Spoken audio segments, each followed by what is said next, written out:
Hello BookTube, welcome to Lizzie Faye Loves Books. I'm Elizabeth and this is going to be my monthly recommendations for March. Monthly Recommendations is a Goodreads group that was created by Trina from Between Chapters and Kayla Rayne. And of course I will link their channels down below. The theme this month is standalones. I discovered as I was getting ready for this video that I read a lot of series books. And it was a little more difficult to find really good standalone books that I really wanted to recommend to you for this month. So I have come up with some. There are a few that are adult fiction and then more that are middle grade fiction and a couple of YA in between. So I'm going to start with the adult fiction and then I will move into the children's and middle grade books. I have kind of a wide range of adult fiction. You can look back on my channel and see a little bit about this book. This is my favorite book of all time. It's A Redbird Christmas by Fannie Flagg, and I couldn't do a standalone recommendations video without mentioning it. This is a book I read last year.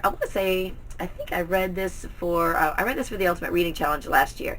It is about a young girl sold into sex slavery, and it is a fictionalized account, but I believe the author interviewed girls in Nepal and kind of pieced together their stories into the characters that are in this book. And it's a very good, eye-opening book. It's hard to read, but it's a quick read, and I definitely recommend it.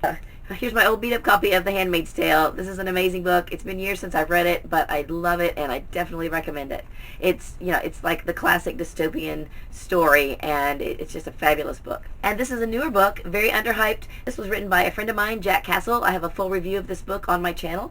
It's a sci-fi action-packed thriller, and it's called Europa Journal, and I definitely recommend it. And I will link I will put a link down below to my video review of this book. If you followed my channel for any length of time, you know that I collect Grace Livingston Hill books, and I've talked about this book before on my channel. This is one that really stands out to me because a lot of her books are Christian romances, and this one is not a romance. It's just a very good, feel-good story about a woman who really had kind of lived an oppressed life as a caregiver, always a caregiver of someone, her mother and her sister's children sometimes. And when her mother passes away, she's contemplating what she's going to do from this point. And her sister, who is not a very likable person, just assumes that she's going to move in and live with her and take care of her children. And so Julia, the main character, is contemplating that and is just on the verge of resigning herself to that life. Then along comes a niece and nephew that she had not had contact with in a long time. The niece and nephew belong to a brother who is deceased, and so these children are teenagers, and they invite Julia to come and be their house mother and just come and be with them while they're in college.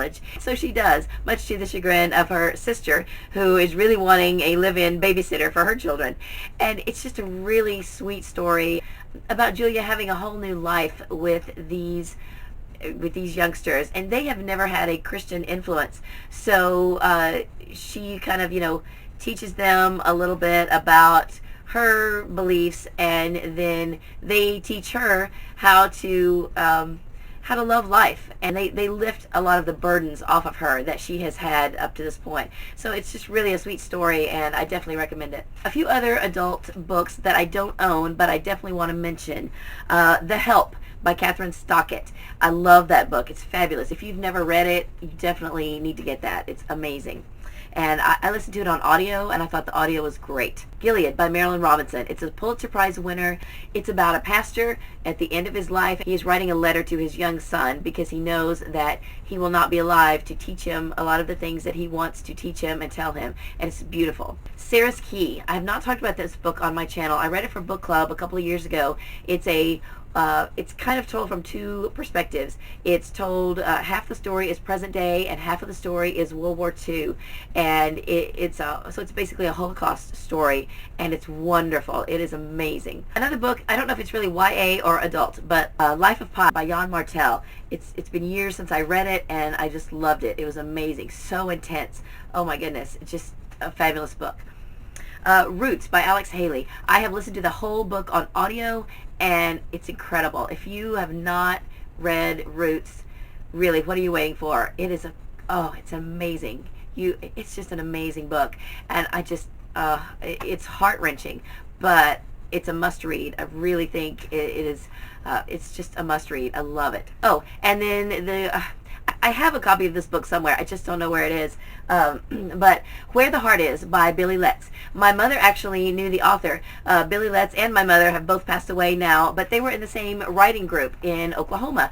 And so Billy Letts, I believe, she didn't start getting published until she was in her later years. And I think when she passed away, she was 76. And she has 4 published novels. I've read 3 of them. Where the Heart Is got a lot of attention because it was on the Oprah Book Club list. And then a movie was made of it. It's about a girl who she gets abandoned by her boyfriend when they're on the road, and she goes into a Walmart and starts living there. And she's pregnant, and so she has the baby in Walmart. And it's a great book. It's a great story. Let me show you some of the middle grade books that I have. Counting by Sevens. I have a full review of this on my channel. I just read this this past year. It's wonderful. It's about a girl who is, she has the label of highly gifted. She is well loved by her adoptive parents, and right after this book starts, they are killed in a car accident. And it's just, it's an amazing story about her life.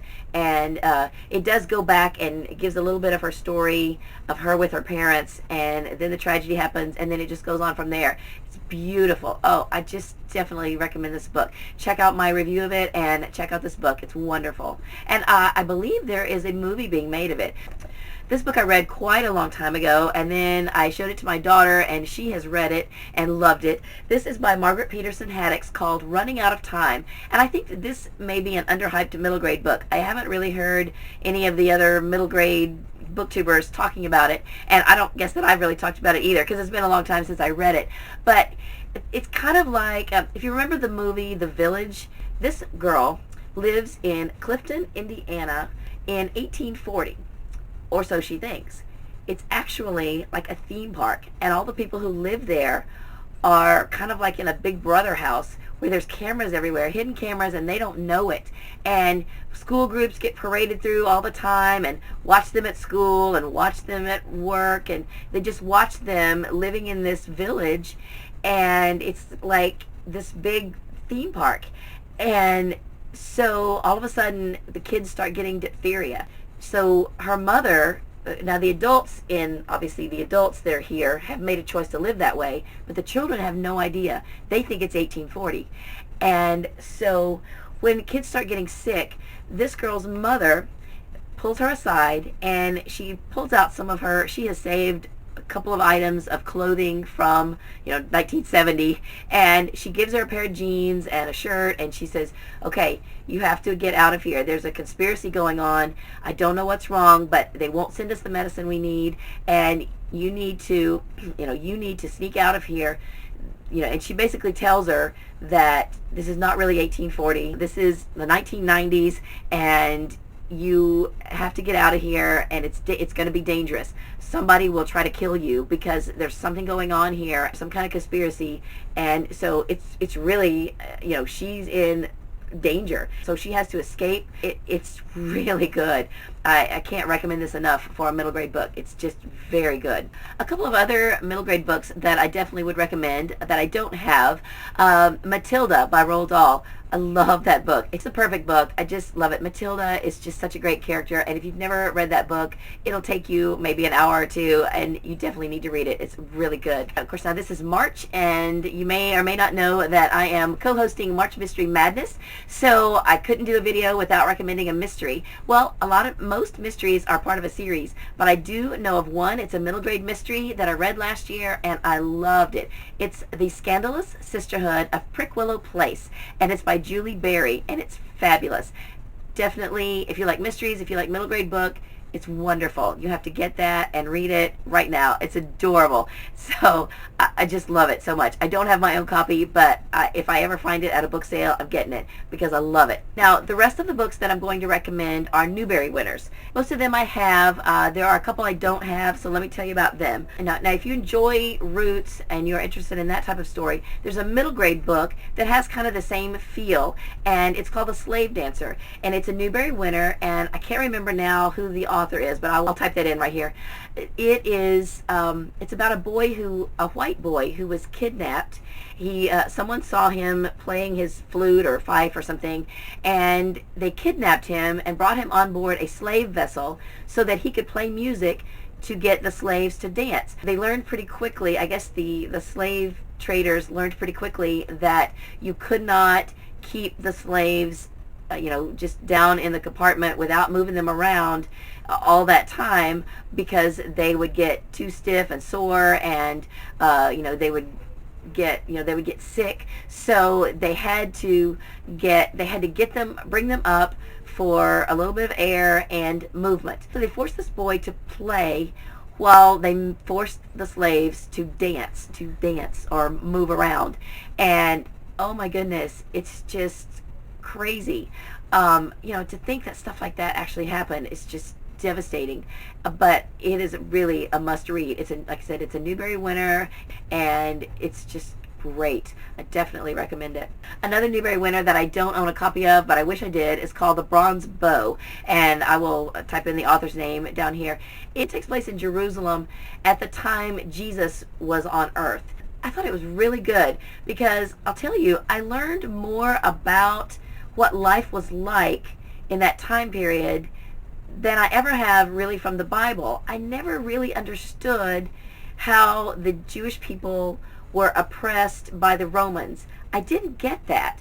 I knew that the Romans were there and the Jewish people were there and they were all together in one place, but I didn't understand that the Romans were oppressive. They basically ruled over the Jews.